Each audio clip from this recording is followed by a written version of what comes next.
So we have Alex Ikonn here, a worldly person. I follow him on Instagram. I never know what corner of the earth he's on. It's usually vacationing in nice, warm weather places. I've actually only followed you probably from spring to fall, and I haven't seen you in the snow yet. Was that a fair assumption? I'm coming to the snow next week. So Okay, you're hitting the you'll snow. see some snow next week. Okay, my first question to get to know you. Why do you have 232,000 followers? Yeah, we were just talking about that before, but it's obviously because of my wife. Okay. So my wife has a big following in the business that we build, and I've just been kind of part of that journey. So you're riding the wife's coattail on the followers. Yeah. Okay. And so what is your business? I do have my own followers. Okay. Though. You have. Because the surprising thing is when I do get my wife to sometimes, let's say, I'm like, when we meet people in public, and sometimes people come to you on the street, and I'll say, hey, how did you find out about us? I always ask that question. Yes. Like, when did you discover us? How was it? And then they'll be like, oh, I actually found I used to have a YouTube channel. I still do, but I'm not as present on it. I watch your YouTube videos. And what was those videos kind of about? like DEETOUR. Okay, got it. And I'm like, you see me? Like, I also bring some audience, but it's a small percentage. And your wife's YouTube channel? Yeah. Well, why did it become so popular? Well, the way it started, I think the interesting part is that we're now living in this age where all the young people want to be influencers, like who you want to be, grow up, it's like a YouTuber. We started our business in 2010, me and my wife. And our business was a direct-to-consumer hair extension company. That was our first business. And the way we started it was, my wife never meant to be an influencer or me to be an influencer or anything like that. It was strictly, we're thinking of, hey, we need to start a business. We don't have a budget for marketing.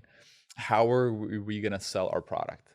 And I told my wife, Mimi, she used to have a blog, like a fashion blog in 2008. And even in 2008, when she was doing the blog, I'm like, blogging's dead. Video is going to be the thing. And you have to get a YouTube channel. She's like, no way, I'm not going to put myself like it's funny, like when you look at her now and how she posts and things like that, she would say, no, I don't want to be on video. I don't want to put out myself like that. But we started the YouTube channel because right away in that time, I knew that this is going to be the future. And what did you post on the YouTube channel that it actually grew? Yeah. So what happened was, we had a hair right away. What we knew is it's 08, 09. I was following a lot of these guys like Gary Vaynerchuk when he still had like Crush It. He was beginning. The wine thing. And he was doing the wine thing. And I just saw, hey, if Gary's doing this whole wine thing. And what he was always preaching is like, give value, value, value. And another great, author and somebody that I follow is Seth Godin. And he always talks about just add value. And I knew that if we have a business that sells hair, if we can create hair-related or beauty content online, and we're not even pitching our product. So all we did was, Mimi and her sister began the Luxy Hair channel, where they just posted, hair tutorials on how to do different hairstyles. Wow. It can be different things, right? So it can be like Kim Kardashian curls, or this Victoria's Secret hairstyle, or just like a regular braid, but anything to help women with their hair. Got it. And our whole strategy was add value. And for example, then they would just use the product in the videos. So how the business grew. So that channel then now I believe has like 500 million views, over 3 million subscribers. And before when my wife was on it, it would get like, some videos have like 20+ million views and things like that. And wow. It was all about be on that wave. Because even back then, people were like, oh, it's too late. There's already Michelle Phan out there. However, we really hit a niche and we targeted kind of do it. And that's how our business grew. That's how we did, $1 million in revenue like the first year, then kind of moved on from then. Wow. And we still did the whole lifestyle thing. We would still travel the world and do all those things. Yeah, and I think, so I have a couple questions. The first question is, if in 2019, going to 2020, you're going to launch the same exact hair extension business, how would you do it? I'll do the same. So I want to be a YouTube blogger. Yeah. Vlogger. I've not had success. I would say I've failed. Yeah. What do I have to do to create momentum? Because I feel like I'm adding value, but maybe it's not direct enough, or it's like, because I just feel like it is discovery on YouTube, discovery on Instagram, discovery on podcasts. All of it is very, very challenging.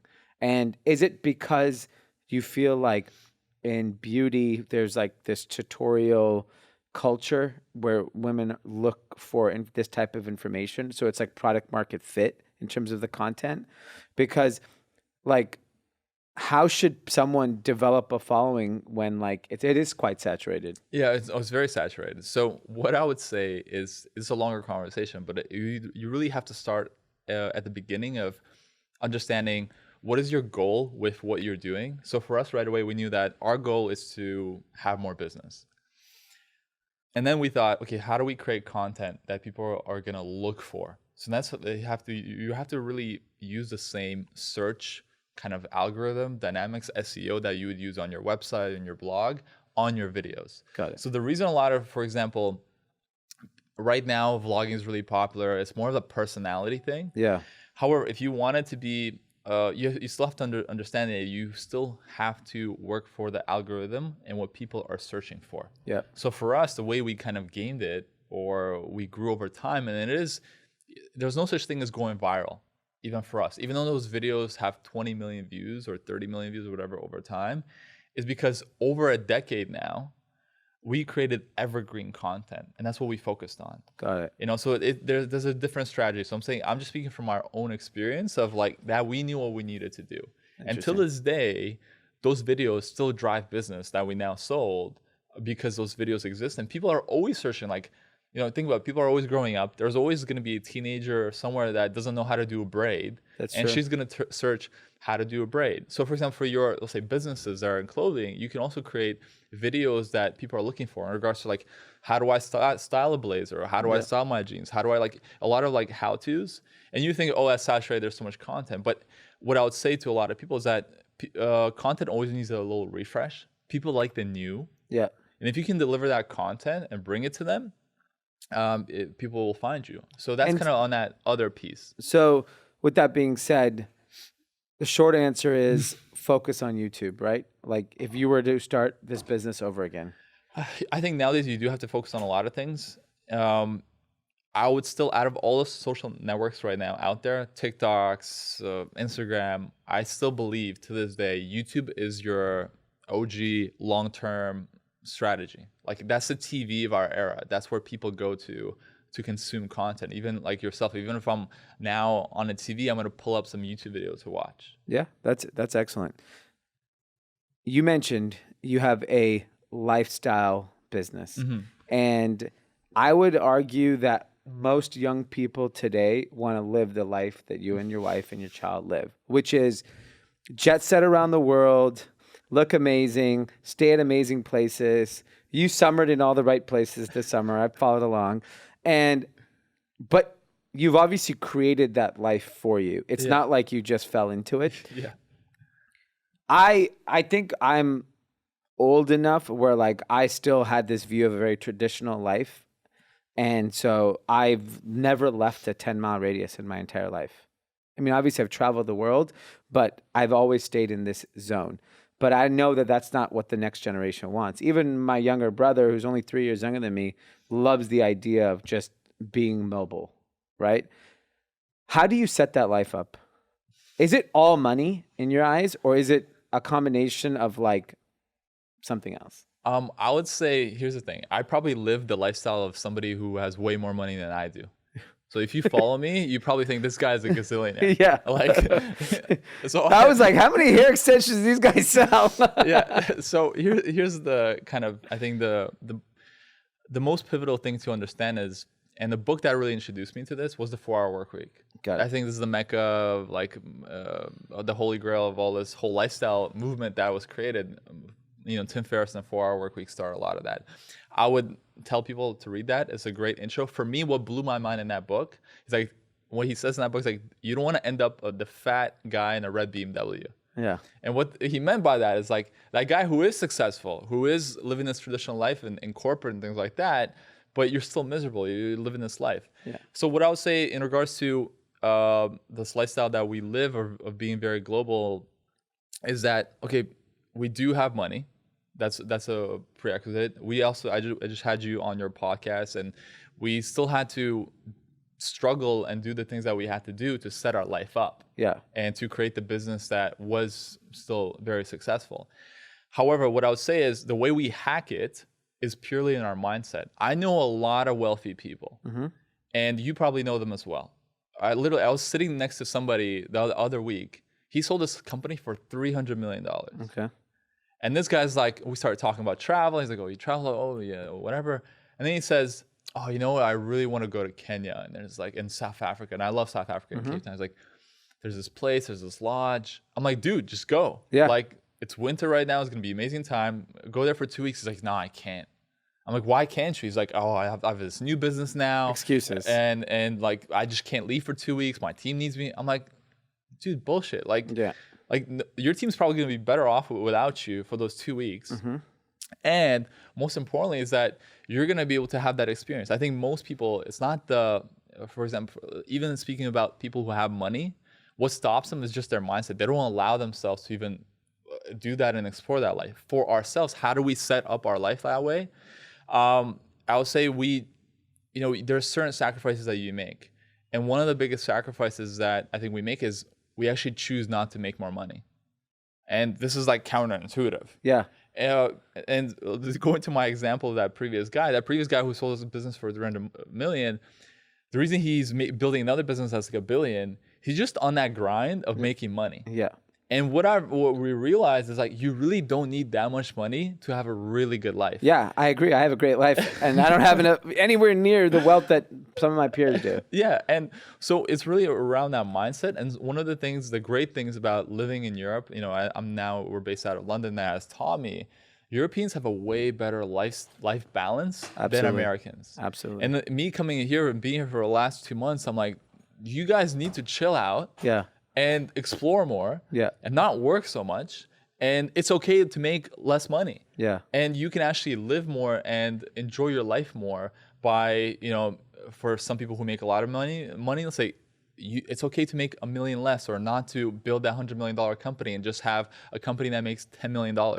Yeah. One of my favorite books of all time is called Small Giants by Bo Wickman. Okay. And what he talks about in that book is that the actual real businesses that you have in America are not these high-flying startups that are raising a lot of money.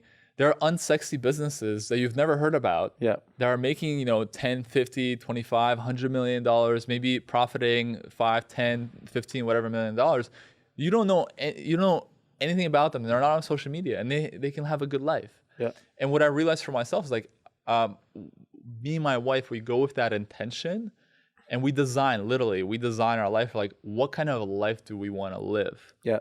And that's why we live in London. That's what it gives us proximity. It makes it seem like we're like, but South of France is only 2 hours away, and it's like $300 flight. Yeah. I mean, the amount of times I saw you in South of France, I'm like, what the hell is going on here? But when you're here, but even then, even if, let's say you're out in US and you want to do it, you can come out to Europe for a longer time. Yeah. So I understand that you said like in the past, like, hey, I love Mykonos, I love Europe, but like, it's just like, it's too far with a kid, it's complicated. Yeah. I have a child as well. Yeah. The way we hack it, we go for a long time. So if we came out here for like 6 weeks, 7 weeks. Yeah, which is crazy. And the other thing too, for a lot of entrepreneurs, don't be afraid. I really believe it makes your team stronger, and it makes you stronger as an entrepreneur when you actually let go of control. Yeah. And I think the biggest lesson that I've had into entrepreneurship, the moment I became an entrepreneur, because a lot of people I think get it confused in regards to what entrepreneurship is. And it's not, if you're even making a lot of money, but everything relies on you, you're self-employed. Yeah. But the moment you're actually able to create an organization that doesn't rely on you, you're an entrepreneur. You actually have money and people working for you. Yeah. And that's the biggest kind of distinct thing that I've realized in myself in my journey. And that's what allowed me to kind of set up the life that we have. So it's not about, making as much money as possible, working my ass off. I even told you earlier, we sold our company early. I could have made way more money. I've left a lot of money on the table simply because I have a daughter. I want to have that life, and it's fine. I'm comfortable. Yeah. Like, me making 10 million or 100 million, it's not going to make a big difference. No. And for a lot of people, it's hard for them to leave that. Yeah, I totally agree with that. So the most important question I want to ask you, how is it working with your wife? It's amazing. Who's the boss? She is. Okay. Because that's an interesting dynamic, and someone has to take a back seat, right? Like, I've had a co-founder, and up until recently we were co-CEOs. Till we had a conversation where he was like, you know what, it's your show. Do what you have to do. And I think the fact that we were both in charge actually hurt our business because there was two separate visions, and we didn't know, like we were stepping on each other's toes in our roles. And I think it's interesting how you guys have successfully started and sold a business together, happily married, have a child, traveling the world. It's like, being married in itself is very challenging. Having a child is next level. And then you have a child you throw into the mix, and then have a business. Like, being transparent. My wife and I were like, when we had the child, it was very difficult. Oh, yeah. And then this year, I'm working harder than ever. It's very difficult. It's a strenuous thing on our family life. And it's interesting how like you guys have found that balance. And like, what do you think the secret to that is? The secret comes down to the moment I met Mimi is you have to have the same values. And I think the same equals in your business partner that you're not married to, but in the way you are, you probably spend more time with your business partner with your wife. And I think this is where a lot of people get messed up in that relationship. They don't have the same values. And what I mean by that, for my wife, both our values is like, for example, freedom. It's family.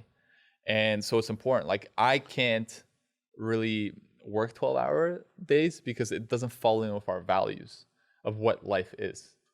And what I mean by that is with both of us, we have the same values and we have the same vision for the future that we want to build together. So for the time, of course, things have changed a lot since we had our daughter, for 3 years now. But before that, I would say we always do everything together. I met her at work. We're unemployed together. We grew a business together. Amazing. We have a child together now, and it's not for everybody. Yeah. But for us, for my wife, I can tell you the hardest moment as well is actually when we don't spend time together. So we're just like, I would say it doesn't work for everybody. We're a different kind of breed, and we just love spending time together. That's amazing. Kudos to you guys. All right, here are the fun questions. Favorite city to vacation? Amalfi Coast, Positano. Okay. Favorite hotel? This is hard, man.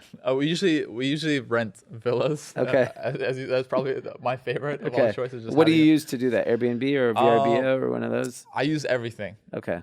I think my biggest tip and hack I can give people is Airbnb is a great way to find stuff. They have good, but if you want to get a good price, you have to dig deeper.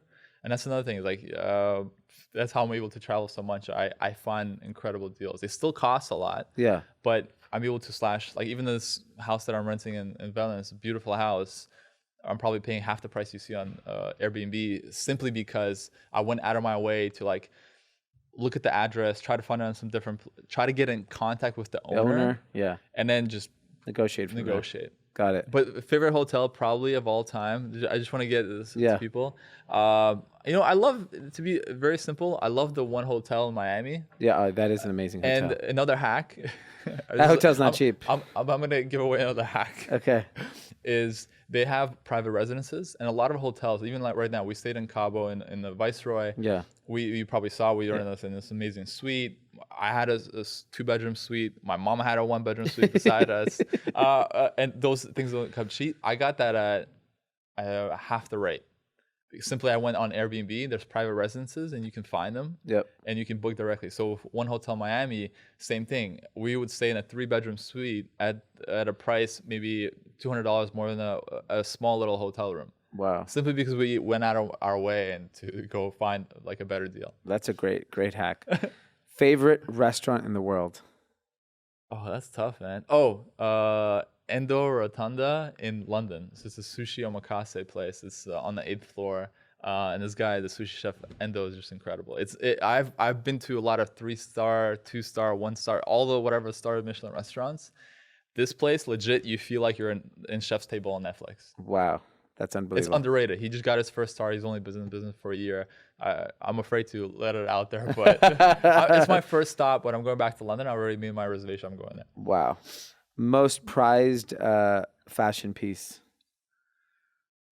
I think my watch. What kind of watch? IWC. Yeah. I have a few IWC watches, but I think for a man, even though I'm not into really fashion, I'm not into but there's something that grounds you in a watch. Okay, that's fair. You should do some watches too for your business. Yeah, I know. They're a great business if you could figure it out. Last question is favorite pair of shoes. Todd's. Okay. I actually like don't.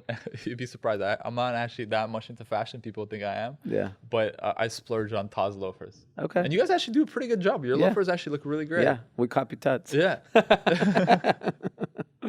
Well, great. Well, thank you very much for your time. This is amazing. Like, really great insight on how to live the ultimate lifestyle family life. It's my pleasure. Thank you.